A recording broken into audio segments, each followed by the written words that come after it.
Semeton Istana Channel sekitar tahun 2008 kurang lebih, saya sendiri hampir pernah merasakan bagaimana ombak dahsyatnya menuju ke Nusa Penida naik perahu dari Sanur. Dan saya merasa pada saat itu benar-benar hampir tenggelam karena ombak yang begitu tinggi di atas kapal.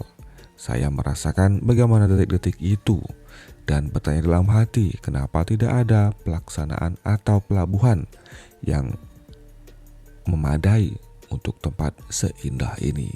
Dan kali ini ternyata hal itu tidak dialami oleh saya saja. Gubernur Bali pun, Wayan Koster, merasakan hal yang sama ketika menyeberang ke Nusa Penida.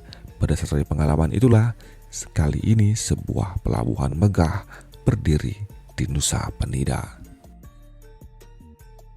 Semeton, akhirnya Nusa Penida memiliki pelabuhan yang sangat megah dan mewah.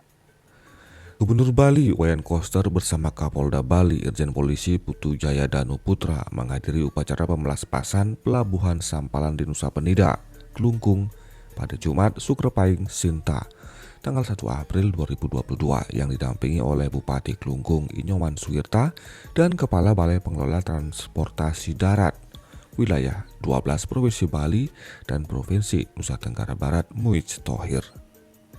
Upacara pemelaspasan Pelabuhan Sampalan yang diiringi dengan tari baris jangkang dan dirangkai dengan upacara pakelem ini secara langsung dipuput oleh Ida Empu Buddha Satya Yoga dan Resi Begawan Dharma Satasida. Gubernur Bali dalam sambutannya menyampaikan pembangunan pelabuhan segitiga Sanur di Kota Denpasar, Sampalan di Nusa Penida, dan Bias Munjul di Nusa Ceningan, Kabupaten Klungkung merupakan program prioritas pembangunan infrastruktur darat, laut, dan udara secara terkoneksi dan terintegrasi dalam visi pembangunan daerah Bali Nangun Satkerti Loka Bali melalui pola pembangunan semesta berencana menuju Bali era baru. Pembangunan pelabuhan segitiga emas yang dicanangkan oleh Gubernur Wayan Koster sebagai program prioritas infrastruktur bertujuan untuk membangun Bali secara keseluruhan guna mendukung pelayanan publik dengan menunjang pusat perekonomian baru di Bali. Karena berpuluh-puluh tahun mantan anggota DPR RI 3 periode dari fraksi PDI Perjuangan ini mengamati pembangunan infrastruktur di Bali termasuk yang tertinggal di Indonesia dan tidak ada yang didesain secara terkoneksi antara wilayah dan sektor oleh pemerintah. Infrastruktur di Pulau Nusa Penida sudah seharusnya dikembangkan secara layak dan memadai untuk memenuhi kebutuhan sehari-hari masyarakat. Selain juga untuk mendukung upacara Puja Wali di Pulau Ratu Gede Dalempet, setiap ada upacara Puja Wali, umat Hindu sebali tangkil ke Pulau Ratu Gede Dalempet, sehingga perlu transportasi yang baik, kata Wayan Koster. Ia menceritakan pelabuhan segitiga emas ini diwujudkan karena pada tahun 2016 silam ia pernah menyeberang ke Nusa Penida dari Sanur saat kondisi ombak besar. Untuk berpindah dari kapal saya harus digendong dan begitu juga masyarakat kerap kali saya lihat kainnya harus diangkat agar tidak terkena air laut menuju kapal. Atas hal inilah saya tersentuh dan bertekad membangun pelabuhan di Nusa Penida dan Sanur jika terpilih menjadi gubernur Bali.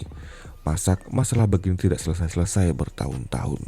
Jadi negara harus hadir karena Nusa Penida merupakan destinasi wisata yang makin lama makin terkenal, baik oleh wisatawan domestik maupun wisatawan mancanegara, ujarnya.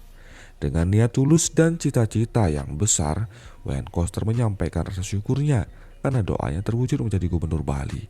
Hingga pada waktu gubernur Bali asal Desa Sembiran, Buleleng ini berhasil membangun pelabuhan yang monumental dan fundamental. Ini berkat adanya kebijakan mulia dari Presiden RI Bapak Insinyur Joko Widodo berdasarkan usulan Gubernur Bali, Wayan Koster, yang disampaikan langsung di Istana Negara pada tanggal 22 April 2019. Beberapa hari setelah pelaksanaan pemilihan presiden dan wakil presiden pada tanggal 17 April 2019, Bapak Presiden memanggil saya selaku Gubernur Bali. Dan di sana saya menyampaikan usulan pembangunan infrastruktur darat, laut, dan udara secara terkoneksi. Cerita Wayan Koster. Ia menyampaikan pembiayaan pelabuhan ini dengan APBN Kementerian Perhubungan RI dengan total anggaran 566 miliar lebih yang terdiri dari anggaran pembangunan pelabuhan Sanur sebesar 370 miliar untuk pelabuhan Sampalan 90 miliar dan pelabuhan Bias Muncul sebesar 106 miliar. Jadi belum pernah ada pembangunan seperti ini yang biaya langsung dari APBN dan diperjuangkan oleh Gubernur Bali. Sehingga meski saya kalah di Kelungkung, namun saya tetap berpikir untuk membangun Bali secara keseluruhan agar seimbang antara Bali Utara, Selatan, Barat, dan Laut, ungkapnya. Gubernur Bali dalam peninjauannya di Pelabuhan Sampalan, Nusa Penida meminta pelaksanaan proyek untuk berhati-hati dan bertanggung jawab dalam menjalankan program infrastruktur pemerintah yang telah melalui proses tender karena ada kualitas bangunan kurang rapi dan kurang memuaskan. Di akhir sambutannya, Gubernur Bali asal Desa Sembiran Buleleng ini meminta Bupati Kelungkung dan Kepala Balai Pengelola Transportasi Darat wilayah 12 Provinsi Bali dan Provinsi Nusa Tenggara Barat untuk menata lingkungan pelabuhan ini menjadi tertib, bersih, dan disiplin serta dikelola secara bagus guna mendorong pertumbuhan ekonomi daerah. Bagaimana pendapat Anda sama Tonton Istana Channel meskipun gubernur ini kalah dalam pemilihan di Kelungkung, namun dia dengan bijaksana tetap membangun Kelungkung. Silahkan tuliskan pendapat Anda di kolom komentar.